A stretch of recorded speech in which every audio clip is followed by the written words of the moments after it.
പരിശുദ്ധ റമദാൻ അനുഗ്രഹമായും നിഅമത്തായും ഒക്കെ ലഭ്യമായ അവൻ്റെ റഹ്മത്തും മഗ്ഫിറത്തും മിനന്നാറും ഒക്കെ ലഭിച്ച് വിജയം നേടിയ മുത്തഖീങ്ങളിലും അല്ലാഹു തആല നമ്മെയും കുടുംബങ്ങളെയും ഉൾപ്പെടുത്തുമാറാകട്ടെ. ഇനിയും ഒരുപാട് റമദാൻ ഇബാദത്തുകളായി ഒരുമിച്ച് കൂടാനുള്ള തൗഫീഖ് അല്ലാഹു തആല പ്രദാനം ചെയ്യുമാറാകട്ടെ. കൂടുതലൊന്നും പറയുന്നില്ല. പരിശുദ്ധ റമദാനിൻ്റെ ഏറ്റവും അവസാനത്തെ ഒരു ദിനം പകലല്ല, രാത്രി എന്ന് പറയുന്നത് ഇനി വരാൻ പോകുന്ന രാത്രിയാണ്. അതിൻ്റെ മഹത്വങ്ങളൊക്കെ ഒരു പരിധിവരെ നമ്മൾ ഇന്നലെ ചർച്ച ചെയ്തിട്ടുണ്ട്. കഴിഞ്ഞ പ്രാവശ്യം ഞാൻ നാട്ടിലേക്ക് പോയപ്പോൾ മക്കളുമായിട്ട് കുറേ മുമ്പ് ജോലി ചെയ്ത സ്ഥലത്തേക്കും അതുപോലെ പരിചയത്തിലേക്കും ഞാൻ ഇന്നലെ വഴുതൽ സൂചിപ്പിച്ചതുപോലെ എൻ്റെ ഉസ്താദ് കഴിഞ്ഞ നോമ്പിനാണ് മരണപ്പെടുന്ന ഉസ്താദിൻ്റെ വീട്ടിലേക്കൊക്കെ ഒന്ന് ഫാമിലിയുമായിട്ട് പോയി. അപ്പം അങ്ങനെ പോണ സമയത്തിൽ പെട്രോൾ പമ്പിൽ എണ്ണ അടിക്കാൻ കയറി, വാഹനത്തിൽ എണ്ണ അടിക്കാൻ വേണ്ടി കയറി. അപ്പോൾ ഇവിടെ ഉണ്ടോ എന്നുള്ളത് അറിയില്ല. അവിടെ 1000 രൂപയുടെ മേലെ 2000 റുപ്യക്കൊക്കെ എണ്ണ അടിച്ച ഒരു കുപ്പി വെള്ളം തരും, 1 ലിറ്ററിൻ്റെ ഒരു കുപ്പി വെള്ളം തരും. അതിവിടെ ഉണ്ട്. ഒരു കുപ്പി വെള്ളവും തരും. പിന്നെ കൂപ്പൺ ഉണ്ട്. അവിടെ ഒരു സ്കൂട്ടി വെച്ചിട്ടുണ്ട്. അവിടെ ഒരു സ്കൂട്ടി ഒരു ചില്ലുകൂട്ടിലാക്കി വെച്ചിട്ടുണ്ട്. എന്നിട്ട് നമ്മുടെ അഡ്രസ്സ് പൂരിപ്പിച്ചിട്ട് എന്ത് ചെയ്യണം, അവരവിടെ വെച്ചിട്ടുള്ള ബോക്സിൽ നിക്ഷേപിക്കുകയാണ് ചെയ്യാറ്. അപ്പം എൻ്റെ ജ്യേഷ്ഠനും കൂടെ ഉണ്ട്. അപ്പം ഞാൻ പറഞ്ഞു, വെള്ളം വാങ്ങിക്കാളെ, ആ കൂപ്പൺ അത് നമ്മൾ വെറുതെ ആ സമയം കൊടുത്ത് ഇരിക്കട്ടെ, ആരുടെയൊക്കെ നമ്പർ. അപ്പോൾ 2000 റുപ്യക്ക് ഒരു കൂപ്പണൊന്നുമല്ല, ഒന്നിൽ കൂടുതൽ കൂപ്പണുകളുണ്ട്. 100 റുപ്യ 200 റുപ്യ അതിൻ്റെ മിനിമം. ആ കൂപ്പൺ കിട്ടാനുള്ള പെട്രോൾ അടിക്കേണ്ടത് മിനിമം 100 200 വേണ്ട. അതിൻ്റെ ശേഷമുള്ളതിനനുസരിച്ചിട്ട് കൂപ്പണിൻ്റെ എണ്ണം കൂടും. അപ്പം ഞാൻ നോക്കുമ്പോൾ ആ ബോക്സ് ഏറെക്കുറെ നിറയാനായിട്ടുണ്ട് അതിലുള്ളത്. അപ്പോൾ ഇവനത് എഴുതിയിടുന്നുണ്ട്. അപ്പം ഞാൻ പറഞ്ഞു, ഇനി എൻ്റെ നമ്പർ കൊടുക്കണ്ട, ചിലപ്പം വിളിച്ചാൽ കിട്ടിക്കോണമെന്നില്ല, കിട്ടുകയാണെങ്കിൽ സ്കൂട്ടി അല്ല. അപ്പം ഫുള്ളായിട്ട് ക്ലിയർ ആയിട്ട് അവിടെ നിന്ന് ഇറങ്ങി, അവിടുന്ന് നമ്മൾ പമ്പടിക്കുന്നതിൻ്റെ ഭാഗത്തുനിന്ന് മാറി ആ ബോക്സിൻ്റെ അവിടെ എത്തി ഫുള്ളായിട്ട്. അപ്പോൾ എല്ലാ ആളുകളും അതങ്ങനെ പൂരിപ്പിച്ചിട്ടുണ്ട്. എന്നിട്ട് അതിൻ്റെ ഒരു ബാക്കി സാധനം തരും.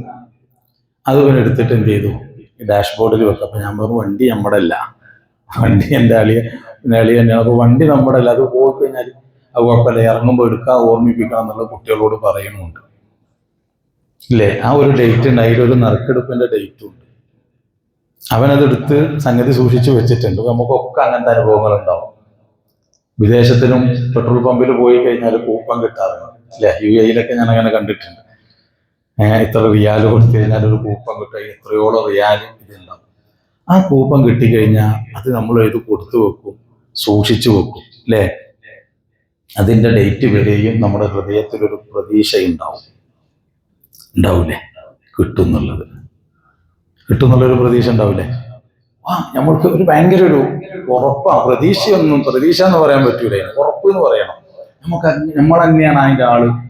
മനസ്സിൽ നമ്മൾ ഒരുപാട് ആഗ്രഹം വെക്കുന്നുണ്ട്, ഒരുപാട് പ്രതീക്ഷ വെക്കുന്നുണ്ട്. സംഗതി അതുമായി ബന്ധപ്പെട്ട ആളുകളോട് ചർച്ച ചെയ്ത് നോക്കുമ്പോൾ ഇവിടെയൊക്കെ വെക്കുന്ന എന്താ, അവരെ കച്ചവടത്തിന് ആളിതാക്കലാണെന്ന. കാരണം അത് ഇതുവരെ അങ്ങനെ പബ്ലിക്കായിട്ട് ഒരു പുറത്തുള്ള ആൾക്ക് കിട്ടിയതായിട്ടൊക്കെ വളരെ വിരളമായിട്ട് അറിയാൻ കഴിയുന്നുള്ളൂ. അപ്പൊ അവരെ ആളെ സ്വീകരിക്കാൻ വേണ്ടി എന്നാൽ പോലും എന്തുണ്ട്, നമ്മളൊരു പ്രതീക്ഷ. ഈ ഡ്രസ്സ് എടുക്കാൻ മുമ്പ് വ്യാപാര ഏകോപന സമിതിയുടെ അവിടെയും കൂപ്പണുണ്ട്. ജ്വല്ലറിയിൽ പോയി കഴിഞ്ഞാൽ ഇത്ര ഗ്രാം സ്വർണ്ണം എടുത്താൽ അവിടെയും കൂപ്പണുണ്ട്. അവിടെ ഒരു കാറോ എന്തെങ്കിലും ഫ്രണ്ടിൽ നാട കെട്ടിയിട്ടിട്ടുണ്ടാവും. ഇതൊക്കെ നമ്മൾ കൊടുക്കുമ്പോൾ നമ്മുടെ ഹൃദയത്തിലൊരു പ്രതീക്ഷയുണ്ട്, എന്തെന്ന് അത് കിട്ടുന്നുള്ളത്. സാധാരണ ഒരു മനുഷ്യരിൽ നിന്ന് നമ്മൾ ഇത്രമേൽ പ്രതീക്ഷിക്കുന്നുണ്ടെങ്കിൽ നമ്മുടെ യജമാനനായ, നമ്മുടെ എല്ലാമായി, നമ്മുടെ കരുണ കൊണ്ട്, അവൻ്റെ റഹ്മത്ത് കൊണ്ട് നമ്മൾ അനുഗ്രഹിക്കുന്ന റബ്ബിൽ എത്ര പ്രതീക്ഷ നമ്മൾ വെച്ചിട്ടുണ്ട് എന്നുള്ളതാണ്. നമ്മൾ ആ ഒരു ഡേറ്റ് വരെ നമുക്ക് ഭയങ്കര പ്രതീക്ഷ, കിട്ടുമോ, അത് കഴിഞ്ഞിട്ടേ ആ കൂപ്പൺ നമ്മൾ കളയത്തുള്ളൂ, ശരിയല്ലേ. എന്നാലും ഒന്നും കൂടി നോക്കും, ചിലപ്പോൾ നറുക്കെടുപ്പ് കഴിഞ്ഞിട്ടുണ്ടോ എന്ന് നോക്കും, അതിൽ പെട്ടിട്ടുണ്ടോ എന്ന് നോക്കും, അതിൻ്റെ വിജയികൾ ആരൊക്കെയെന്ന് തന്നെ. കാരണം ഞാനായിരുന്നു എന്നൊരു ഉറപ്പ് വരുത്തേണ്ടതൊക്കെ സ്വാഭാവികമാണ്. ഇതിപ്പോൾ എൻ്റെ ലൈഫിൽ ഉണ്ടായതാ. ഞാൻ പറഞ്ഞൊക്കെ ചിലപ്പോൾ അങ്ങനത്തെ അനുഭവം ഉണ്ടായിട്ടുണ്ടോ. എങ്കിൽ പരിശുദ്ധ റമദാൻ നമ്മൾ വിട പറഞ്ഞാൽ നോക്കുമ്പോൾ അവന്റെ റഹ്മത്ത് കൊണ്ടും മഗ്ഫിറത്ത് കൊണ്ടും അഴ്തിക് മിനന്നാർ കൊണ്ടും അനുഗ്രഹിക്കുമെന്ന് അവൻ ഉറപ്പ് പറഞ്ഞിട്ടുണ്ട്. കൂപ്പൺ നമ്മൾ പൂരിപ്പിച്ചു കൊടുത്താൽ മതിയായിരുന്നു.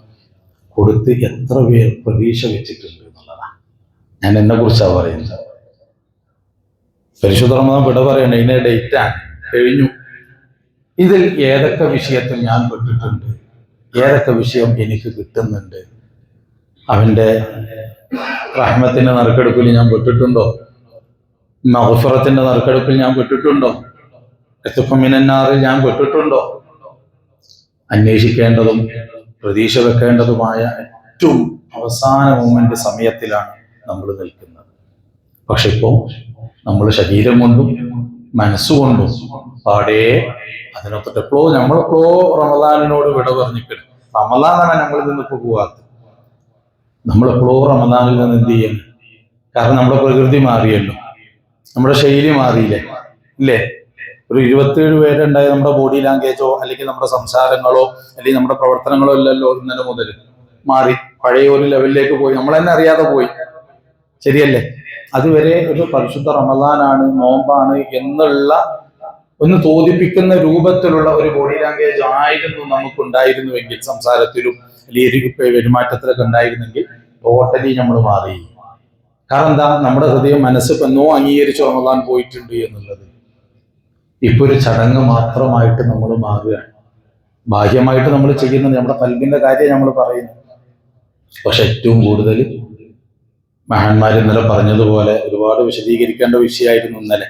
പക്ഷെ സമയമില്ലാത്തത് കൊണ്ട് ഖേദിക്കേണ്ടതും കരയേണ്ടതുമായ അവസാന നിമിഷങ്ങളിലാണ്. ഹബീബായ സല്ലല്ലാഹു അലൈഹി വസല്ലം തങ്ങളൊക്കെ റമദാന് വിട പറയുന്ന സമയത്തിൽ കരഞ്ഞിട്ടുണ്ട്, ഒരുപാട് കരഞ്ഞിട്ടുണ്ട്. 2 വിഷയത്തിലാണ് കരഞ്ഞിട്ടുള്ളത്. ഇത്രയും ചെയ്തത് ഇന്നലെ സിദ്ദീഖ് റളിയല്ലാഹു അൻഹുവിന്റെ ഇത് ഞാൻ പറഞ്ഞില്ലേ, ഫജ്ദു ബിലുത്ഫിക യാ ഇലാഹി എന്ന് പറഞ്ഞിട്ട് ആ സിദ്ദീഖ് റളിയല്ലാഹു വിലപിച്ച് കരഞ്ഞതാണത്. അതുപോലെ ഒരു ആലങ്കാരികമായി അല്ലെങ്കിൽ നമ്മൾ പറയുന്ന വഴലിനൊരു രസം കിട്ടാൻ വേണ്ടി പറഞ്ഞതല്ല. സിദ്ദീഖ് റളിയല്ലാഹു തആല അൻഹു മഹാനവറുകളുടെ ജീവിതത്തിൽ വിലപിച്ച വിലാപം, വിലപിച്ച് പറഞ്ഞ കരഞ്ഞതാണ് അവര് പറഞ്ഞത്. കാരണം എന്താ? ഇത് സ്വീകരിക്കൽ. അവര് കരയുന്നതൊക്കെ ഏത് വിഷയത്തില്? 2 വിഷയത്തിൽ. ഒന്ന്, സ്വീകരിക്കപ്പെടുമോ? ചെയ്തത് തള്ളപ്പെട്ടു കഴിഞ്ഞാൽ കഴിഞ്ഞില്ലേ? സ്വീകരിക്കപ്പെടുമോ?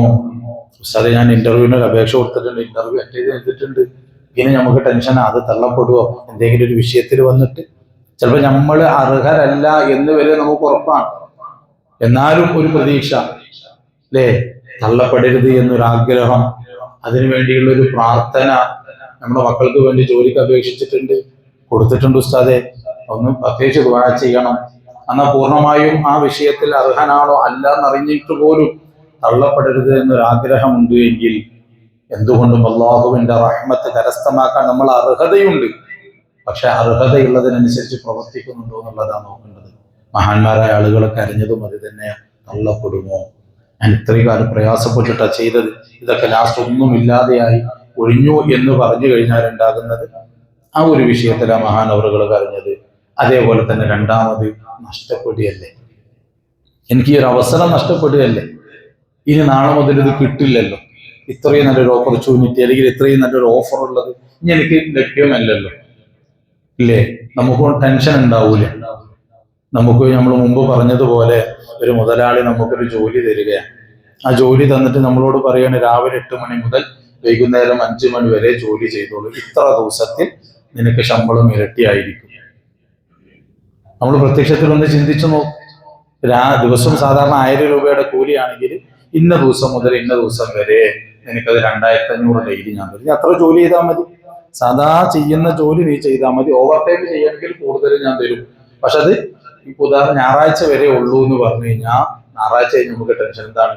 ഇനി ഇത് നമുക്ക് കിട്ടൂലല്ലോ, ഇനി ഇങ്ങനത്തെ ഒരു ഓഫർ നമുക്ക് കിട്ടൂലല്ലോ എന്നുള്ളത്, ആ ഒരു ടെൻഷൻ.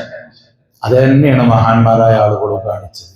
ഏറ്റവും നല്ല ഓഫറായിട്ട് അല്ലാഹു സുബ്ഹാനഹു വ തആല നാം ചെയ്ത പ്രവർത്തനങ്ങൾക്ക് ഇരട്ടിയായി പ്രതിഫലങ്ങൾ നമുക്ക് നൽകി. പക്ഷെ അതെന്തുകൊണ്ട് നമുക്ക് ടെൻഷൻ ഇല്ല? ഇപ്പോഴും നമുക്ക് ബോധ്യപ്പെട്ടിട്ടില്ല. അങ്ങനെ തരുമോ? അങ്ങനെ കിട്ടുമോ?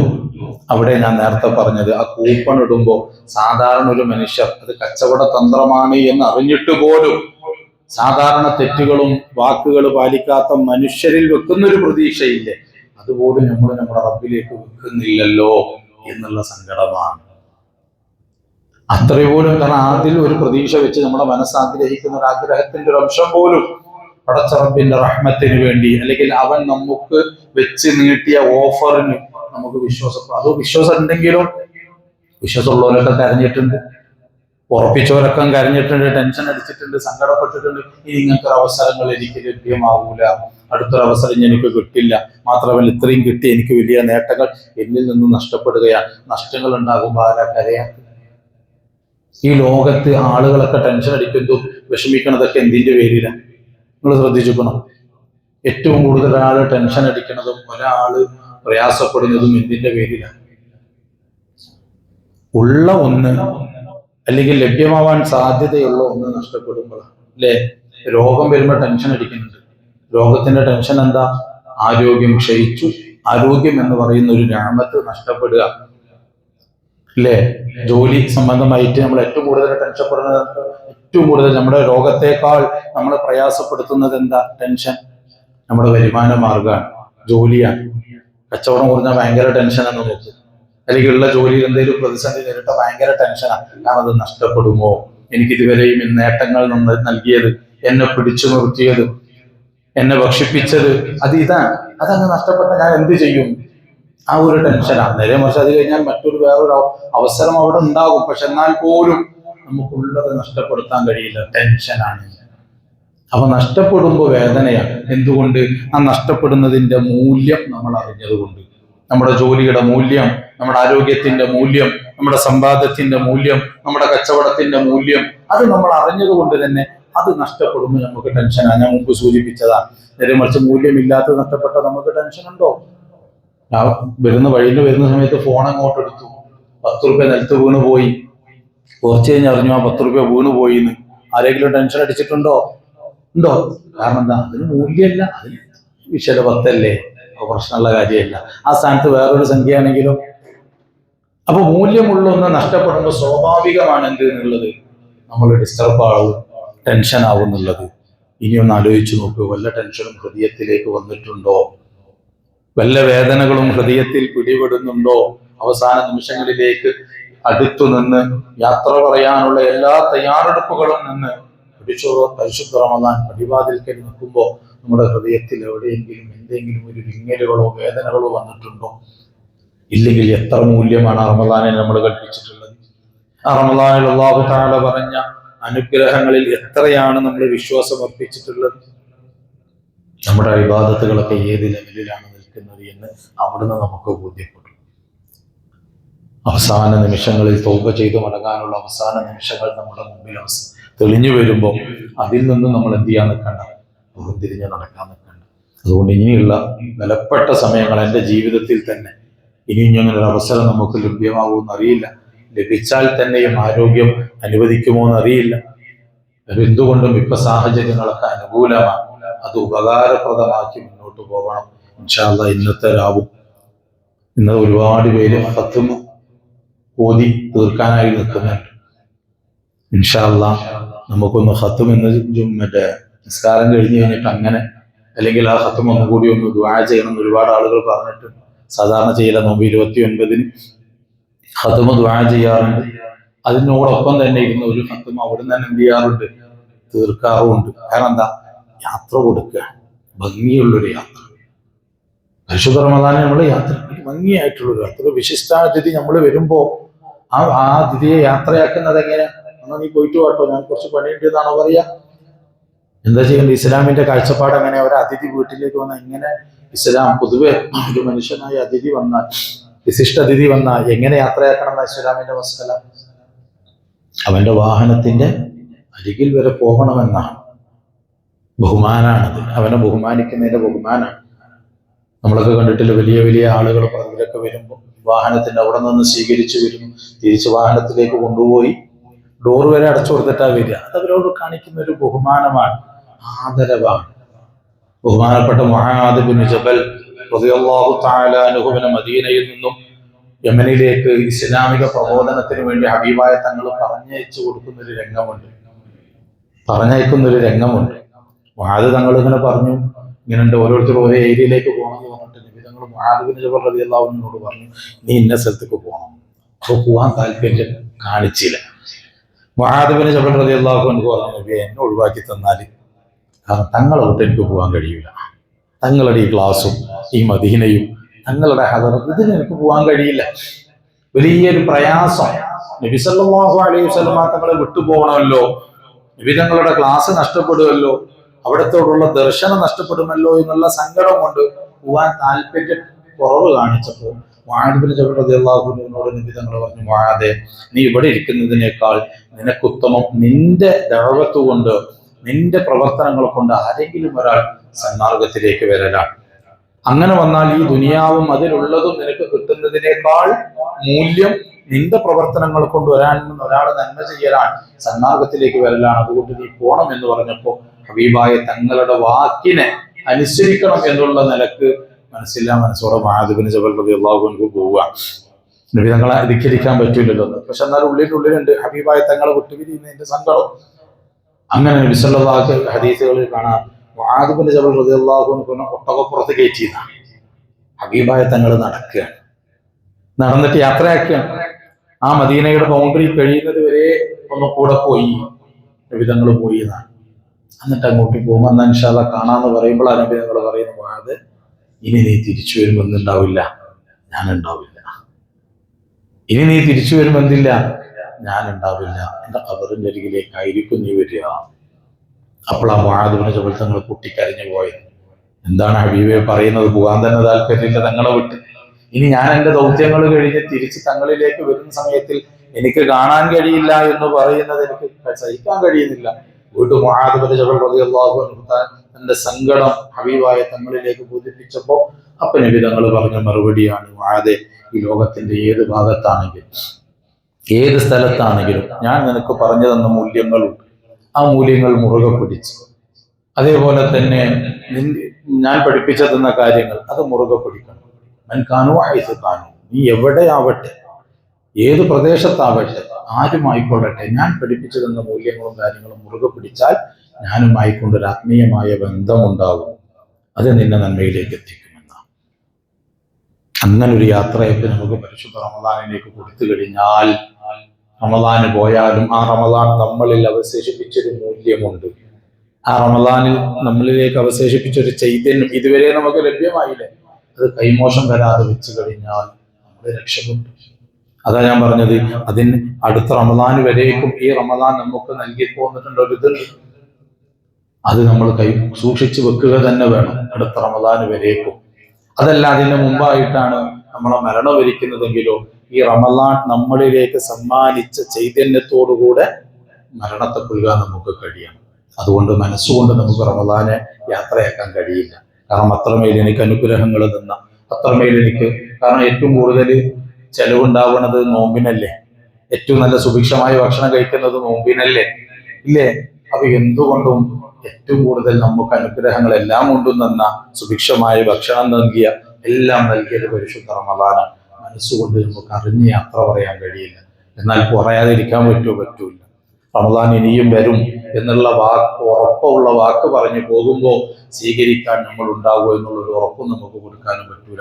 അതുകൊണ്ട് അവസാനത്തെ റമദാനാണ് എന്നൊരു ധാരണ മനസ്സിൽ വെച്ച് ബഹുമാനപ്പെട്ട ഇമാം ഗസാലി റഹ്മത്തുള്ളാഹി അലൈഹി പറഞ്ഞതുപോലെ, ഇനിയൊരു റമദാനിനെ സ്വീകരിക്കാൻ ഞാനില്ല, എൻ്റെ അവസാനത്തെ രാത്രിയാണ് പരിശുദ്ധ റമദാനിലെ, അന്ന് എനിക്ക് ഇതെങ്കിലും ഞാനൊന്ന് ഒരു തൃപ്തികരമായ രൂപത്തിലാക്കട്ടെ എന്നൊരു ഉദ്ദേശത്തിലും. മാത്രമല്ല, ഇത് ലൈലത്തുൽ ഖദറിനെ പ്രതീക്ഷിക്കാൻ പറ്റുന്നൊരു രാത്രി, ഒറ്റ രാത്രിയാ. 21, 23, 25, 27, 29 ഹബീബായ തങ്ങൾ എണ്ണീറ്റ്. ഈ 5 രാത്രി മുന്നേതുകൊണ്ട് 29 ലൈലത്തുൽ ഖദറിനെ പ്രതീക്ഷിക്കേണ്ട രാത്രി തന്നെയാണ്. 27ഓടാവും. അപ്പൊ ഈ 4 രാത്രിയിലും കിട്ടിയിട്ടില്ലെങ്കിൽ 29ലാണ് ഇപ്പൊ ഉണ്ടാവുക. നമ്മളറിയില്ല. ചിലപ്പോൾ ഒരുപക്ഷെ ഞാൻ പൊതുവെ എല്ലാവരുടെയും വഴുതുപോലും വലിയ ക്ലാസ് എടുക്കുമ്പോൾ ഞാൻ സ്വയം ധരിച്ചു പോകണത് എപ്പോഴാണ്, അധികം എല്ലാ വർഷവും 29 ലൈലത്തുൽ ഖദർ ഉണ്ടാവുള്ളൂ എന്ന് ഞാൻ മനസ്സിലാക്കില്ല. എന്തുകൊണ്ടെന്ന് പറഞ്ഞാൽ അന്ന് കുറച്ച് ആളുകൾക്ക് കൊടുത്താൽ മതി, അന്ന് കുറച്ചാളുകൾക്ക് ലൈലത്തുൽ ഖദർ കൊടുത്താൽ മതി. കാരണം എന്താ, മടിയന്മാരൊക്കെ പോകും, കുറച്ച് ഈമാനുള്ളവരെ നിൽക്കുള്ളൂ. നമ്മൾ അങ്ങനെ ഉണ്ടല്ലോ, ഒരു പരീക്ഷണം നടത്തുക, ചുളിവിൽ കിട്ടാൻ വേണ്ടിയിട്ട് നടക്കുന്ന മഹാന്മാരില്ലേ, അതൊക്കെ അന്ന് പോയിട്ടുണ്ടാവും. കുറച്ചെങ്കിലും കുറച്ച് കൽബിലേക്ക് റമദാൻ തട്ടിയ ആളുകൾ മാത്രം ഇരിക്കുള്ളൂ. അങ്ങനെ കൊടുത്താൽ മതി. ഞാൻ സ്വയം മനസ്സിലാക്കുന്ന കിതാബിന്റെ തെളിവല്ല കേട്ടോ പറയുന്നത്. അപ്പൊ ഞാൻ സ്വയം മനസ്സിലാക്കുക ചിലപ്പോ അങ്ങനെ ഇരിക്കുമെങ്കിലും ഉറപ്പ്. കാരണം എന്താണ്, എന്തായാലും ചുളിവിൽ കൈ നനയാതെ മീൻ പിടിക്കാൻ പറ്റത്തില്ലല്ലോ. അപ്പൊ അത് ഒന്ന് അധ്വാനിക്കണം. അതുകൊണ്ടാണ് ഈ ഒരു ലൈലത്തുൽ ഖദറിന് അല്ലാഹു തആല അവ്യക്തമാക്കിയത് എന്താ, നമ്മളൊന്ന് അധ്വാനിക്കാൻ വേണ്ടിയാണ്, ഇബാദത്ത് എടുക്കാൻ വേണ്ടിയാണ്. കൃത്യമായ സമയം പറഞ്ഞാലോ, റമദാൻ 1 മുതൽ പള്ളിയിൽ ആളുണ്ടാവുമോ? കറക്റ്റ് ആ ടൈമിൽ വന്ന് വാങ്ങിയിട്ട് പോകൂലേ? ഇതിപ്പോ അങ്ങനല്ല, അവരൊന്ന് ഇബാദത്ത് എടുക്കാൻ വേണ്ടിയിട്ടാണ്. അപ്പോ 29-നാണ് സാധ്യതയേറെ ഞാൻ കാണുന്നത്. അപ്പൊ ആ ഒരു നിമിഷം ഇൻഷാ അല്ലാഹ് കുറച്ച് ഫുള്ളില്ലെങ്കിലും നമ്മൾ മോളമുല്ലയില് രാത്രിയുടെ ഒരു ഭാഗമെങ്കിലും ഹയാത്താക്കുക. അത് ഇവിടെ പറ്റുകയാണെങ്കിൽ അങ്ങനെ, വീട്ടിലാണെങ്കിൽ ഇവിടെ തന്നെ വേണമെന്നല്ല ഞാൻ പറഞ്ഞത്.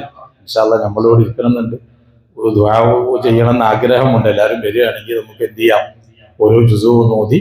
നമ്മൾ കുറെ ആളുകൾ ഖത്മ തീർത്ത് പകുതി പൂർത്തിവെച്ച ആളുകളുണ്ട്. അത് ദുആ ചെയ്യണം, സ്വീകരിക്കാൻ വേണ്ടിയിട്ട് ദുആ ചെയ്യണം. അപാകതകളുണ്ട് പുറത്തു കിട്ടാൻ വേണ്ടി ദുആ ചെയ്യണം. അങ്ങനെ നല്ല ഭംഗിയായി. കാരണം എന്താ, ഖുർആൻ റമദാനിലെ ഏറ്റവും മഹത്വമുള്ള ഒരു കാര്യം ഏതാണ്? പരിശുദ്ധ ഖുർആനാണ്. ഖുർആനും റമദാനും തമ്മിലൊരു ബന്ധമുണ്ട്. കാരണം ഖുർആനിനെ അവതരിപ്പിച്ചത് റമദാനാണ്. ആ ഖുർആൻ കൊണ്ട് റമദാനിനൊരു യാത്രയാണ്. റമദാനിന്റെ ഒരു രാത്രിയെ നമ്മൾ യാത്രയാക്കുകയാണ്. പിന്നെ പകലൊക്കെ നമ്മൾ വേറെ ചുറ്റുപാടിലാണ് ഒഴിഞ്ഞിരുന്ന്, എല്ലാ തിരക്കുകളിരുന്ന്. മറ്റു പകലിൽ കുറച്ചിരിക്കുമ്പോൾ ഒരു ഫോൺ വരും, അല്ലെങ്കിൽ ഒരു വിളി വരും, അല്ലെങ്കിൽ മറ്റുള്ള ചുറ്റുപാടുകൾ വരും, പല ടെൻഷൻ. രാത്രി അതൊന്നുമില്ല, എല്ലാം ഒരുക്കി വെച്ചുകൊണ്ട് ഭംഗിയായി നമുക്ക് പരിശുദ്ധ റമദാൻ യാത്ര. അപ്പൊ നമുക്ക് ഉറപ്പുള്ള നമ്മുടെ മുമ്പിലുള്ള രാത്രി ഇന്നത്തെ രാത്രിയാണ്. അള്ളാഹു അനുഗ്രഹിച്ചാൽ ഒരു രാത്രിയും കൂടി നമുക്ക് ലഭ്യമാകും. പക്ഷെ നമ്മുടെ ഹൃദയത്തിലുള്ളത് വേണ്ട എന്നുള്ളത് തന്നെയാണ് അല്ലേ. നമ്മളൊക്കെ ഉസ്താദ് എന്നൊക്കെയാണ് ആകുക എന്നുള്ള ചോദ്യമുണ്ട്. ഇപ്പൊ കുറെ പേരോട് ചോദിച്ചു, ഉസ്താദ് എന്നൊക്കെ പെരുന്നാളാവുക സാധ്യത. നിങ്ങളെപ്പോലെ ആ വിഷയത്തിൽ ഞാനും തുല്യ അറിവുകാരനാണ്. കാരണം എനിക്ക് മുൻകൂട്ടി കാര്യങ്ങൾ അറിയാനുള്ള കഴിവൊന്നുമില്ല. നിങ്ങൾക്കിപ്പോ എങ്ങനെയാണ് ആ വിഷയത്തെ കുറിച്ച് അറിയുന്നത്? ഞാനും സംഗതി മാസത്തോടെ കണ്ടത് ഹാദിമാര് പ്രഖ്യാപിക്കുന്നത് വരെയും നമുക്ക് ആ വിഷയത്തിൽ അവ്യക്തത തന്നെയാണ്. അപ്പൊ അതുകൊണ്ട് തന്നെ നമ്മൾ എന്നൊക്കെയാണ് ഉസ്താദെ പെരുന്നാൾ ആകാന്ന് ചോദിക്കുമ്പോ തന്നെ നമുക്ക് ആഗ്രഹം എന്താ, ഇതാണ് ശനിയാഴ്ച അല്ല ചൊവ്വാഴ്ച കാണാൻ സാധ്യത ഉണ്ടോ? അപ്പൊ അത് നമ്മുടെ ഹൃദയം അങ്ങനെയാണ്. അങ്ങനെ വേണ്ട, അനുഗ്രഹമാണ്. അത് നഷ്ടപ്പെട്ടു പോയിട്ട് പിന്നെ നമുക്ക് ഖേദം വരും. അപ്പൊ അത് കാര്യമില്ല. അപ്പൊ അതുകൊണ്ട് ഇൻഷാ അല്ലാഹ് ഇന്നത്തെ രാത്രി അതിന്റെ മൂല്യം മനസ്സിലാക്കി അതിനനുസരിച്ച് പ്രവർത്തിക്കുക. അല്ലാഹു തആല തൗഫീഖ് നൽകുമാറാകട്ടെ. ഖത്മ ഓതിയ ആളുകൾ ഇവിടെ പങ്കെടുക്കാൻ പറ്റുന്നവരുണ്ടെങ്കിൽ വന്ന് പങ്കെടുക്കുക. കൂടുതൽ നേരം ഇരിക്കൂല. നമ്മളൊരു ഖത്മ ഒരു ജുസ് ഓതണമെന്ന് ആഗ്രഹമുണ്ട്. ഇവിടെ അങ്ങനെ ഓതാറുണ്ടോ? നമ്മളെല്ലാവരും ഓരോ ജുസ് ഓതി, നിങ്ങൾ നിലവിൽ ഓതിക്കൊണ്ടിരിക്കുന്ന ഖത്മ പൂർത്തിയാക്കി അതിനോടൊപ്പം എന്ത് ചെയ്യാം, നമുക്ക് സമൂഹമായിട്ട് നമുക്ക് എല്ലാവർക്കും കൂടി ഒരു ഖത്മ ഒരു ജുസ് ഓതുക. അങ്ങനെ ഓതിയപ്പോൾ അരമണിക്കൂറേ വരും ഒരു ജുസ് ഓതാൻ അല്ലേ. അരമണിക്കൂർ കഴിഞ്ഞ് ഒന്ന് എല്ലാവർക്കും സ്വന്തമായിട്ടൊന്ന് ഇരുന്നൊന്ന് ദുആ ചെയ്യാം, യാത്ര പറയാം, പരിശുദ്ധ റമദാനിന് അപാകതകൾ വന്നിട്ടുണ്ടെങ്കിൽ പൊറുക്കാൻ പറയാം, ഇനിയും വരണം, ഞങ്ങളും അതിലുണ്ടാകണം എന്ന് പറഞ്ഞ് നല്ല ഭംഗിയായിട്ടൊരു യാത്രയ്ക്ക് നമുക്ക് കൊടുക്കാൻ കഴിയും. അല്ലാഹു തആല തൗഫീഖ് നൽകുമാറാകട്ടെ. ആ വിഷയങ്ങളൊന്ന് ശ്രദ്ധിക്കണം. അതിനോടൊപ്പം തന്നെ ഫിത്ർ സക്കാത്തിനുള്ള തയ്യാറെടുപ്പുകൾ, കാര്യങ്ങൾ അത് കൃത്യമായി വാങ്ങി വെക്കണം. നാട്ടിൽ ഉപയോഗിക്കുന്ന ഏറ്റവും നല്ല മുഖ്യമായ ഭക്ഷ്യാഹാരമാണ് വാങ്ങേണ്ടത്. അപ്പൊ നല്ല അരി തന്നെ വാങ്ങിയിട്ട് എന്ത് ചെയ്യണം, നമ്മൾ കഴിക്കുന്നത് മറ്റൊരാൾക്ക് എപ്പോഴും മറ്റൊരാൾക്ക് കൊടുക്കുന്നത് ചൂസ് ചെയ്യുമ്പോൾ എന്ത് വേണം, ഏറ്റവും നല്ലത് സെലക്ട് ചെയ്യണം. നമ്മുടെ ശരീരത്തിന് വേണ്ടി ഏറ്റവും ഉത്തമമായത് ഏതാണോ നമ്മൾ സെലക്ട് ചെയ്യുന്നത് അതായിരിക്കണം നമ്മൾ എന്ത് ചെയ്യേണ്ടത്.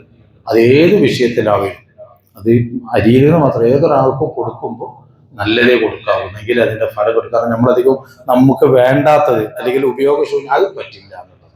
അപ്പൊ അതൊന്ന് നല്ല ശ്രദ്ധിക്കാൻ കൊടുക്കുന്ന കാര്യം അത് കൃത്യമാണ്. 3200 ലിറ്റർ കണക്ക് പ്രകാരം പല സംശയങ്ങളും ആളുകളും ജയിച്ചുകൊണ്ടാണ് വീണ്ടും ആവർത്തിക്കുന്നത്. അതിന്റെ ലിറ്റർ കാരണം ഒരു സ്വാഴ എന്ന കണക്ക്. പണ്ടൊക്കെ ഒന്ന് അളവ് പാത്രം, അങ്ങനൊക്കെ അളവല്ലേ പാത്രം എന്നതുപോലെ ഒരു സ്വാഴ എന്ന ആ സ്വാഴിനെ ലിറ്റർ കണക്കിന് അളക്കുമ്പോൾ 3 ലിറ്ററും 200 അങ്ങനെ 3200 ലിറ്ററാണ് ഉണ്ടാകുക.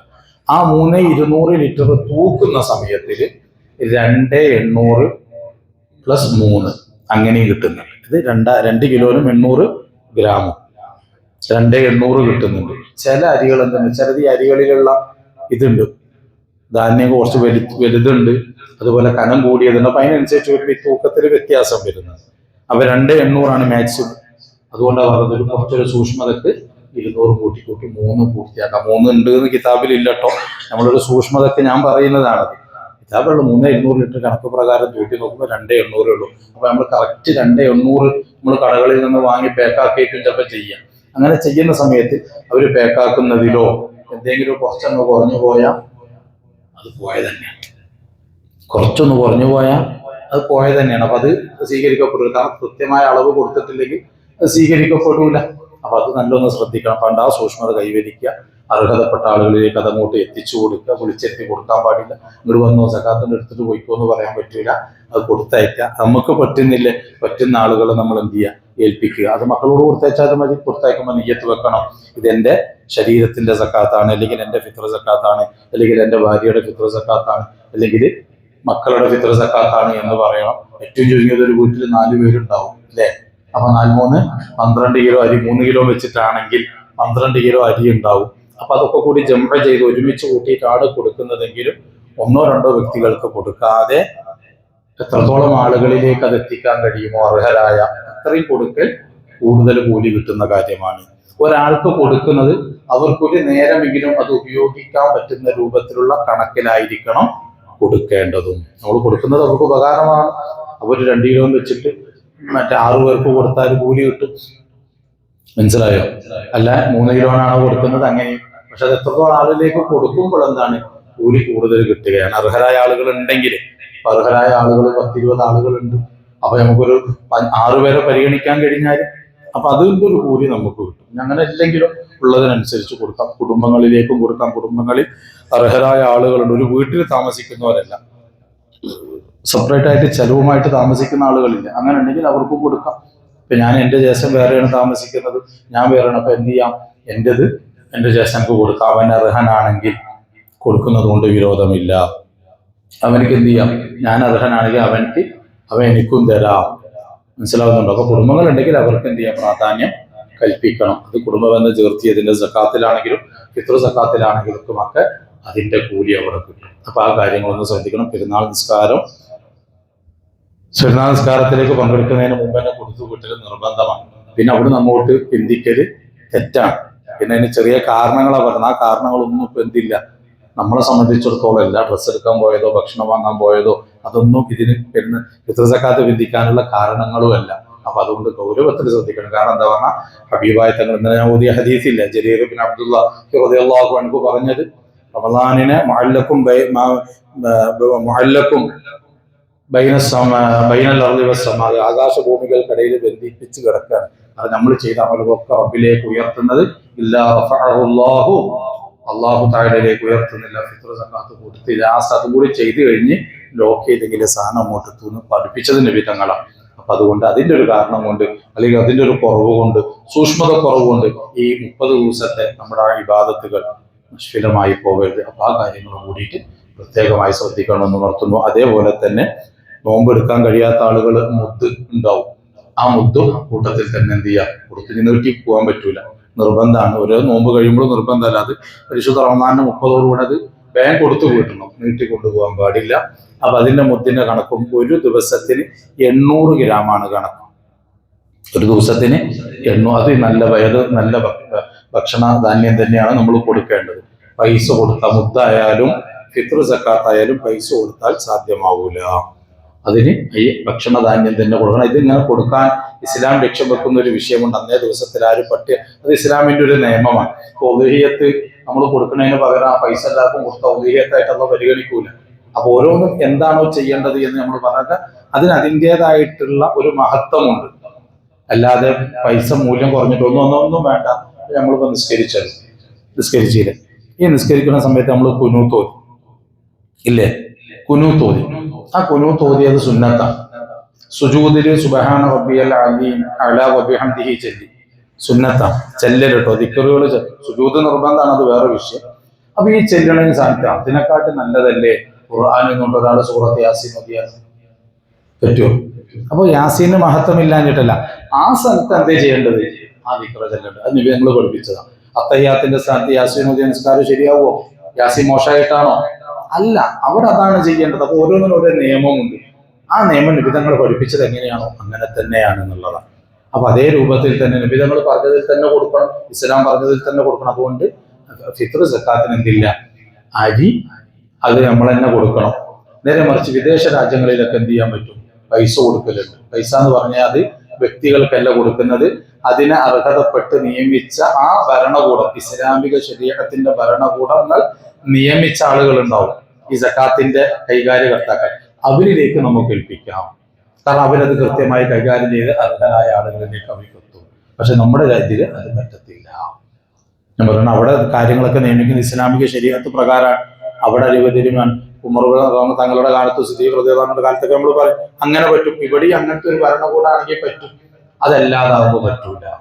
കാരണം ഭരണകർത്താക്കൾ കൃത്യമായി അർഹരായ ആളുകളിലേക്ക് കൊടുക്കും. നമ്മൾ ഏൽപ്പിക്കലോടുകൂടെ നമ്മുടെ സക്കാത്താണെങ്കിലും ഫിത്ർ സക്കാത്താണെങ്കിലും നമ്മുടെ ബാധ്യതകൾ തീർന്നു. ഇവിടെ അത് പറ്റൂല. ഇവിടെ പിന്നെ എനിക്ക് എൻ്റെ വക്കീലിനെ ഏൽപ്പിക്കാം. വക്കീൽ എന്ന് പറഞ്ഞാൽ എനിക്കൊരു വിശ്വസയോഗ്യനായ പണിക്കാരുണ്ട്, അവനെ ഞാൻ ഏൽപ്പിക്കാം. അല്ലാതെ ഒരു നാടിന്റെ അല്ലെങ്കിൽ ഒരുപാട് ആളുകളുള്ളത് ഒരാളെ ഏൽപ്പിക്കുന്ന സമ്പ്രദായം നമുക്ക് ഇവിടെ പറ്റൂല. അത് ഇതും ഇസ്ലാമിന്റെ നിയമമാണ്. അതുകൊണ്ട് പൈസ കൊടുക്കാൻ പറ്റൂല, ഫിത്ർ സക്കാത്തായിട്ട് തന്നെ കൊടുക്കാം. മുത്ത് ഒരു നോമ്പിന് 800 ഗ്രാം വെച്ചിട്ടാണ്. അങ്ങനെ വരുമ്പോൾ 30 നോമ്പിന് 24 കിലോ അരി വരും. അതിന് സൂക്ഷ്മതൊക്കെ കൂട്ടിയാലും കുഴപ്പമില്ല, കുറക്കേണ്ടതില്ല. എന്നിട്ട് അതെന്ത് ചെയ്യണം? എൻ്റെ നോമ്പിന്റെ മുത്താണ് എന്ന് നിയ്യത്ത് വെച്ച് അതും ഇതുപോലെ അർഹതയിലേക്ക് 3-ൽ കൂടുതൽ ആളുകൾ, 3-ൽ കുറയാത്ത ആളുകളിലേക്ക് അതും എത്തിക്കാൻ വേണ്ടി ശ്രമിക്കണം. ഈ കൂട്ടത്തിൽ പിന്നെ മുത്തു കൊടുക്കേണ്ട ആളുകൾ, വീട്ടിൽ സഹോദരിമാരുണ്ടാകും നോമ്പ് ഒഴിവാക്കിയത്, മെൻസസ് ആയിട്ട് നോമ്പ് ഒഴിവാക്കിയവർക്കൊന്നും മുത്തു കൊടുക്കേണ്ടതില്ല. അടുത്ത റമദാനിന്റെ ഉള്ളിൽ അള്ളാഹ് എടുത്ത് വീട്ടിയാൽ മതി. പിന്നെ ഗർഭിണികളായ ആളുകൾ നോമ്പ് ഒഴിവാക്കിയിട്ടുണ്ടാവാം, അല്ലെങ്കിൽ കുഞ്ഞുള്ള മുല കൊടുക്കുന്ന സ്ത്രീകൾ നോമ്പ് ഒഴിവാക്കിയിട്ടുണ്ടാവും. അവിടെ മുത്ത് നിർബന്ധമാകുന്ന സാഹചര്യങ്ങളുമുണ്ട്, അല്ലാത്ത സാഹചര്യങ്ങളുമുണ്ട്. ഒരു ഗർഭിണി അവൾ നോമ്പ് ഒഴിവാക്കുന്നത് അവളുടെ ശരീരത്തിൽ ബുദ്ധിമുട്ടുണ്ടായിട്ടാണ്. ഞാനൊരു ഗർഭിണിയാണ്, അപ്പൊ ഞാൻ നോമ്പ് ഒഴിവാക്കുന്നത് എന്തിനു വേണ്ടിയാ? ഞാൻ നോമ്പെടുത്താൽ എൻ്റെ ശരീരത്തിന് എന്തെങ്കിലും പ്രശ്നം ഉണ്ടാവും. വിദഗ്ധമായ ഡോക്ടർമാർ, അതിന്റെ ഡോക്ടർമാർ പറഞ്ഞു നിങ്ങൾ നോമ്പെടുത്താൽ ശരീരത്തിൽ ആരോഗ്യം കുറയും, അതുകൊണ്ട് നിങ്ങൾക്ക് ബുദ്ധിമുട്ടുണ്ടാവും, നോമ്പെടുക്കുക. അപ്പൊ എന്നെ ശരീരത്തെ പേടിച്ചിട്ടാണ് ഒരു ഗർഭിണി നോമ്പ് ഒഴിവാക്കിയതെങ്കിൽ അവർക്ക് മുത്ത് കൊടുക്കേണ്ടതില്ല. അടുത്ത റമദാനിന്റെ മുമ്പ് എന്ത് ചെയ്താൽ മതി? ഖളാ വീട്ടിയാൽ മതി. അടുത്ത റമദാന് വരെയും മുത്ത് കൊടുക്കാതെ ഖളാ വീട്ടേണ്ട ഒരു ഓപ്ഷൻ മാത്രമാണ്, ഖളാ വീട്ടിയാൽ മതി. അടുത്ത റമദാനിന്റെ ഉള്ളിലും ഖളാ വീട്ടാൻ കഴിഞ്ഞിട്ടില്ല, അടുത്ത റമദാനും കഴിഞ്ഞു എങ്കിൽ പിന്നെ അവിടെ അങ്ങോട്ട് റമദാൻ മറിഞ്ഞു പോകില്ല. അതിനനുസരിച്ച് ഓരോ നോമ്പിനും ഒരു മുത്ത് വെച്ച് കൊടുക്കണം. നേരെ മറിച്ച് ഗർഭിണി ഇവിടെ നോമ്പ് ഒഴിവാക്കിയത് എന്തിനു വേണ്ടിയാ? ഓൾക്ക് ആരോഗ്യപരമായിട്ട് കുഴപ്പമൊന്നുമില്ല, പക്ഷെ ഗർഭത്തിലുള്ള കുട്ടിക്ക് ഡോക്ടർ പറഞ്ഞു നിങ്ങൾ നോമ്പെടുത്താൽ കുട്ടിയുടെ തൂക്കം കുറയും, അല്ലെങ്കിൽ കുട്ടിക്ക് അത് പ്രശ്നമാണെന്ന് പറഞ്ഞു. അപ്പൊ കുട്ടിക്ക് വേണ്ടിയാണ് ഈ സ്ത്രീ നോമ്പ് ഒഴിവാക്കിയതെങ്കിൽ അവരെന്ത് ചെയ്യണം? അള്ളാഹ് വീട്ടുകയും വേണം, ഒരു നോമ്പിനൊരു മുത്ത് വെച്ച് കൊടുക്കുകയും വേണം. നമ്മുടെ സ്വന്തം ശരീരത്തെ പ്രൊട്ടക്ട് ചെയ്യാൻ ഇസ്ലാം ഇളവുന്നത് മറ്റൊരാൾക്ക് വേണ്ടിയാണ്, കുട്ടിക്ക് വേണ്ടിയാണ്. ഇതേ മസാല തന്നെയാണ് മുല കൊടുക്കുന്ന സ്ത്രീയും. അവളുടെ ശരീരത്തെ ഭയന്ന് നോമ്പ് ഒഴിവാക്കിയാൽ അവൾക്ക് എന്ത് ചെയ്യേണ്ടതില്ല? മുത്ത് കൊടുക്കേണ്ടതില്ല. നേരെ മറിച്ച് മുല കൊടുക്കുന്ന കുട്ടിയാണ്, അപ്പൊ അവർക്ക് വേണ്ടി ഇപ്പൊ ഞാൻ എന്ത് ചെയ്തു, നോമ്പെടുത്തു കഴിഞ്ഞാൽ കുട്ടിക്ക് വേണ്ട വിധ പാല് കിട്ടില്ല. അപ്പൊ കുട്ടിക്കുള്ള ബുദ്ധിമുട്ട് പേടിച്ചിട്ടാണ് നോമ്പ് ഒഴിവാക്കുന്നതെങ്കിലോ അവരെന്ത് ചെയ്യണം? ഒരു മുത്ത് വെച്ച് കൊടുത്ത് അടുത്ത നോമ്പിന്റെ മുമ്പ് ഖളാ വീട്ടുകയും വേണം. മനസ്സിലാവുന്നുണ്ടോ? അപ്പൊ ആ കാര്യങ്ങളൊന്ന് ശ്രദ്ധിക്കണം. സംശയങ്ങൾ എന്തെങ്കിലും ചോദിച്ച് ക്ലിയർ ചെയ്ത് നമ്മുടെ ഇബാദത്തോട് ഒരിക്കലും നമുക്കെതിരായി നിൽക്കരുത്, ചെയ്യുന്നത് ന്യൂനതകളോടുകൂടെ ആകും ചെയ്യരുത്. അപ്പൊ ആ വിഷയങ്ങൾ പ്രത്യേകിച്ച് ശ്രദ്ധിക്കണം. ഞാൻ എന്തെങ്കിലും പറയാൻ വിട്ടുപോയതുണ്ടെങ്കിലും നിങ്ങൾക്ക് ഓർമ്മയുണ്ട്, ധൈര്യത്തിൽ വന്ന് ചോദിച്ച് ക്ലിയർ ചെയ്ത് നമ്മുടെ ഇബാദത്തുകളൊക്കെ അല്ലാഹുവിനോടുള്ള കടമകളും ഒക്കെ പൂർണ്ണതയിൽ നമ്മൾ തീർത്തു വെക്കണം. എങ്കിലേ നമ്മുടെ എല്ലാം ഫലം ചെയ്യുകയുള്ളൂ. അല്ലാഹു തആല തൗഫീഖ് നൽകുമാറാകട്ടെ. എന്തെങ്കിലും സംശയങ്ങളുണ്ടോ ഇതുമായി ബന്ധപ്പെട്ട്? സക്കാത്തോ ഫിത്ർ സക്കാത്തുമായിട്ട് ബന്ധപ്പെട്ട് എന്തെങ്കിലും സംശയങ്ങളുണ്ടെങ്കിൽ ചോദിക്കാം.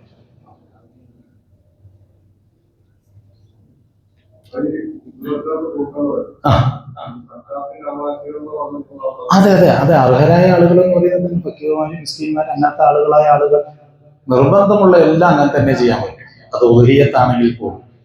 നമ്മൾ ഉദഹിയത്ത് നിർബന്ധമുള്ള ഉദഹിയത്ത് ഉണ്ടാവില്ല, ഏതാണത്? നേർച്ചയാക്കലാണ്. നമ്മൾ ഉദഹിയത്ത് നേർച്ചയാക്കി സാധാരണ നമ്മൾ ഇറക്കുന്ന സുന്നത്താണ്. നമ്മളൊരു മനസ്സിൽ നേർച്ചയാക്കി എനിക്ക് എന്നൊരു ഇതുണ്ട്, അതുകൊണ്ട് ഞാൻ ഉദഹിയത്ത് ഇറക്കാം എന്ന് നാവുകൊണ്ട് പറഞ്ഞത് നേർച്ചയായി. അങ്ങനെ നമ്മൾ നേർച്ചയാക്കിയാൽ പിന്നെ അത് നിർബന്ധമാണ്. ആ നിർബന്ധമുള്ള ഉദഹിയത്ത് ഈ അർത്ഥ ആൾ കൊടുക്കാൻ പാടില്ല, ഈ പറയപ്പെട്ട ആളുകൾക്കല്ലാതെ കൊടുക്കാനും പറ്റില്ല, അത് അംഗീകരിക്കൂല. നമ്മൾ അർത്ഥാളും നമുക്കും അതിന് ഭക്ഷിക്കാൻ പറ്റൂല. ഞാനത് നേർച്ചയാക്കിയത്, ഞാനൊരു ആടിനെ ഉദഹിയത്ത് ഇറക്കാൻ നേർച്ചയാക്കിയെന്ന് ഞാൻ പറഞ്ഞു, എനിക്കത് നിർബന്ധമായി. അറക്കൽ നിർബന്ധം, അർത്ഥത്തിലേക്ക് കുറ്റം കിട്ടും. അതിന് ഞാൻ അർത്താൽ തന്നെ അതിൽ നിന്ന് ഒരു വസ്തു പോലും എനിക്ക് ഉപയോഗിക്കാൻ പറ്റില്ല. അതേപോലെ തന്നെ ഈ സക്കാത്തിന്റെ അർഹരല്ലാത്ത ഒരാൾക്കും അത് കൊടുക്കാനും പറ്റില്ല. നേരെ മറിച്ച് സുന്നത്തായ ഉദഹിയത്താണ്, അതായത് അങ്ങനെ നീർച്ചയൊന്നും ആക്കിയിട്ടില്ല, അറക്കാൻ മനസ്സിൽ ഉദ്ദേശിച്ചു നീർച്ചയൊന്നും ആക്കിയിട്ടില്ല എങ്കിൽ എനിക്ക് അർത്ഥം എനിക്കൊരാൾക്ക് അതിൽ നിന്ന് ഒരല്പം ഭക്ഷിക്കാൻ, അതൊരു കരളിന്റെ ഭാഗമാകൽ സുന്നത്തുണ്ട്. ആ ഒരു എന്തെങ്കിലും ബറക്കത്തിന് ഭക്ഷിക്കൽ സുന്നത്താണ്. അതുപോലെ തന്നെ അതിന്റെ മൂന്നിലൊരു ഭാഗം മാത്രം ആർക്ക് കൊടുത്താൽ മതി, ഈ പറയപ്പെട്ട അർഹരായ ആളുകളിലേക്ക് എത്തിച്ചാൽ അത് ശരിയാവും. ബാക്കിയുള്ളതൊക്കെ ആർക്ക് കൊടുത്താലും, ആർക്കെന്ന് പറഞ്ഞാൽ മീൻസ് സക്കാത്തിന്റെ അർഹരല്ലാത്ത ആളുകൾക്ക് കൊടുത്താലും സ്വീകരിക്കപ്പെടും. നമ്മൾ സുന്നത്തായ ഉദയത്തൊക്കെ അങ്ങനെയുള്ള പള്ളിയിൽ നിന്നൊക്കെ എല്ലാവർക്കും കൊടുക്കുന്നില്ല. അതിൽ നിർബന്ധമുള്ള ഉദയത്തുണ്ടെങ്കിൽ അത് പറ്റില്ല. അതേമാതിരി തന്നെയാണ് ഫിത്ർ സക്കാത്ത്. നിർബന്ധമുള്ളത് എന്തില്ല, അതൊക്കെ അർഹരായ ആളുകളിലേക്ക് തന്നെ എത്തണം. നേരെ മറിച്ച് നമ്മൾ സുന്നത്തായ അരി വിതരണങ്ങളൊക്കെ ഉണ്ടാവും, അങ്ങനെയൊക്കെ ആണെങ്കിൽ നമുക്കത് എല്ലാവരെയും പരിഗണിക്കാൻ പറ്റും. സക്കാത്തിന്റെ മുതലുകളാവുമ്പോൾ ആ പറയപ്പെട്ട ആളുകൾക്ക് പരിശുദ്ധ ഖുർആൻ കൊണ്ട് സ്ഥിരപ്പെട്ട വിഷയമാണ്. അത് ഈ ഗണത്തിൽ പെട്ടതാണെങ്കിൽ കൊടുക്കാം. ഞാൻ പറയില്ല, ഖുർആനിൽ വളരെ വ്യക്തമായി എണ്ണി പറഞ്ഞിട്ടുണ്ട്. ഇന്നമ സ്വദഖാത്തു ലിൽ ഫുഖറാഇ വൽ മസാകീന എന്ന് പറഞ്ഞിട്ട് എണ്ണി പറയുന്നുണ്ട്. ഫഖീറാണോ മിസ്കീനാണോ അല്ലെങ്കിൽ ഇതൊക്കെ എങ്ങനെ കൊടുക്കാം. നേരെ മറിച്ച് ഭർത്താക്കന്മാരില്ലാത്തവരാണ്, അവർ സ്വയം പര്യാപ്തതുണ്ട്, അൽഹംദുലില്ലാഹ്. ഈ ഒരു ലെവലിൽ ഫക്കീറും അല്ല മിസ്കീനും അല്ല കടം കൊണ്ട് ബുദ്ധിമുട്ടുന്നവരും അല്ല, ഒന്നുമല്ലെങ്കിൽ അവരത് ആ ഗണത്തിൽ പെട്ടിട്ടില്ല. ഭർത്താവില്ല എന്നൊരു കാരണം സക്കാത്ത് കൊടുക്കാൻ ഇതല്ല ഉള്ളത്. നേരെ മറിച്ച് അൽഹംദുലില്ലാഹ് അവർക്ക് നല്ല ജോലിയുണ്ട്, എല്ലാം സാമ്പത്തികമായി ഈ പറയപ്പെട്ട സക്കാത്തിന്റെ അർഹരിൽ നിന്ന് മേലെയാണ് അവരുള്ളത് എങ്കിലും അവർക്കത് പറ്റൂല, സക്കാത്തും പറ്റൂല. പറയും മനസ്സിലാവുന്നു.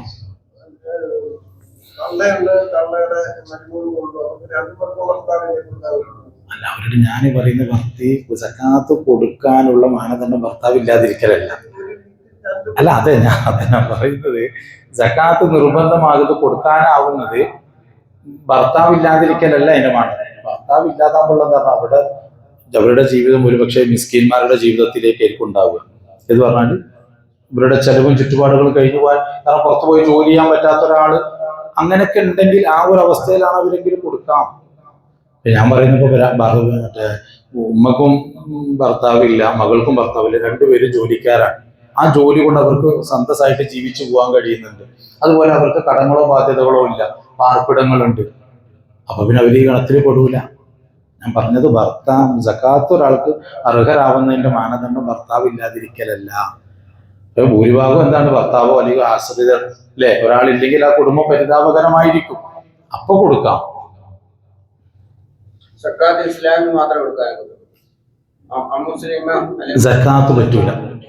സക്കാത്ത് പറ്റൂല, അമുസ്ലിമിനും കൊടുക്കാൻ പറ്റൂല. ഞാൻ പറഞ്ഞ മുസ്ലിമീങ്ങളിൽ തന്നെ മറ്റേ പണക്കാരെന്ന് പറഞ്ഞ മീൻസ് ഇതിന്റെ അർഹരല്ലാത്ത ആളുകളില്ലേ, അവർക്ക് കൊടുക്കാൻ പറ്റൂല. തങ്ങന്മാർക്ക് കൊടുക്കാൻ പറ്റൂല. തങ്ങന്മാരില്ലേ, നബി തങ്ങളുടെ കുടുംബ പരമ്പരയിൽ ആ പെട്ട ആളുകൾക്കൊന്നും സക്കാത്ത് കൊടുത്താൽ സക്കാത്ത് കൂടൂല.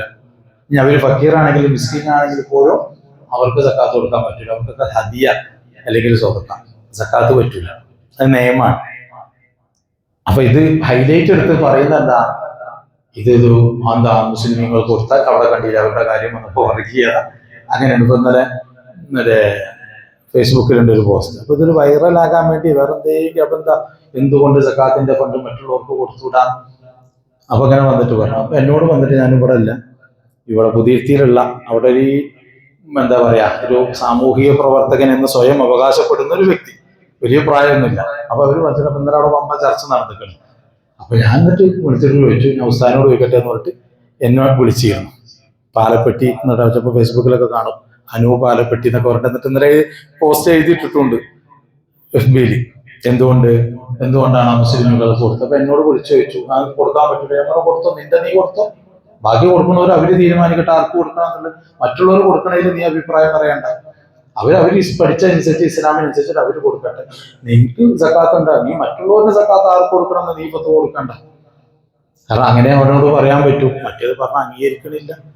ഒരു ഇസ്ലാമിന്റെ നിയമമാണിത്. ഇത് വിഭാഗീയതയോ വർഗീയതയോ ഒന്നും അല്ല.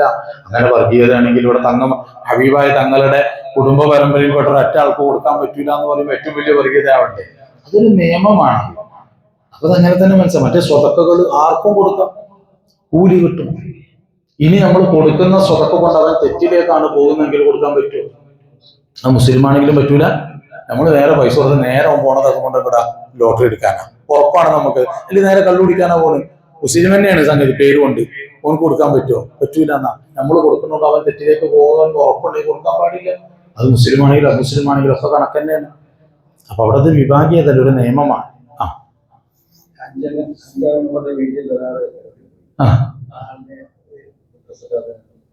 ഇത് അവിടെയാണ് കൊടുക്കണം.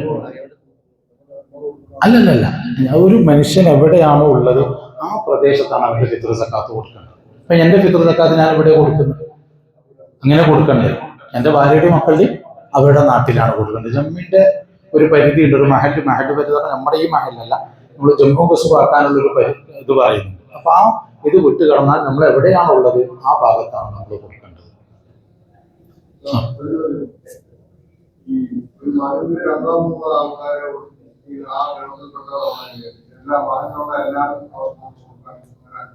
കൊടുക്കുന്നതുകൊണ്ട് വിരോധമൊന്നുമില്ല, സ്വീകരിക്കും.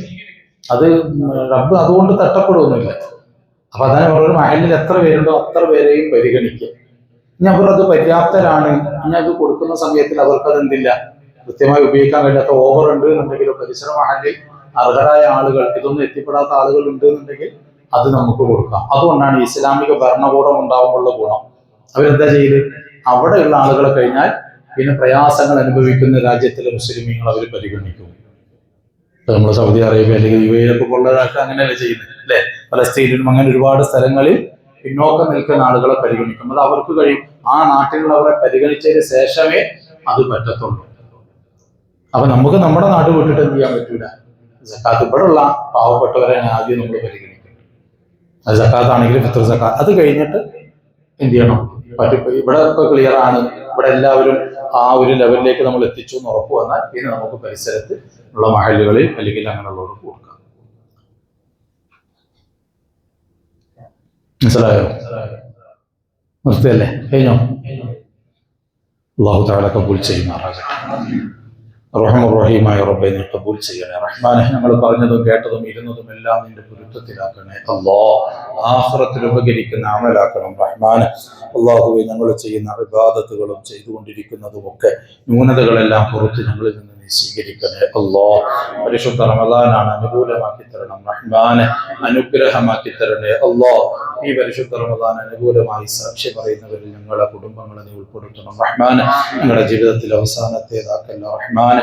ഇനിയും ഒരുപാട് റമദാൻ ഇബാദത്തുകളുമായി ഒരുമിച്ചുകൂടാൻ ഞങ്ങൾക്ക് നീ കഴിവും തൗഫീഖും നൽകണേ. അല്ലാഹ് നിന്റെ റഹ്മത്ത് കൊണ്ട് ഞങ്ങളിൽ നിന്നും വന്നുപോയ എല്ലാ അപാകതകളും നീ വിട്ടുപുറത്ത് മാഫ് ചെയ്യണേ. അല്ലാഹ് ഞങ്ങൾക്ക് ഞങ്ങളുടെ മാതാപിതാക്കൾ, ഉസ്താദന്മാർ, ഭാര്യ മക്കൾ, കുടുംബാദികൾ, സ്നേഹിച്ചവർ, സഹായിച്ചവർ, ദുആ കൊണ്ട് ഏൽപ്പിച്ചവർക്കൊക്കെയും നീ പുറത്തു കൊടുക്കണേ. അല്ലാഹ് നിന്റെ റഹ്മത്ത് കൊണ്ട് ഞങ്ങളുടെയും അവരുടെയും ജീവിതത്തിൽ നീ ഖൈറും ബറക്കത്തും നൽകണം റഹ്മാനെ.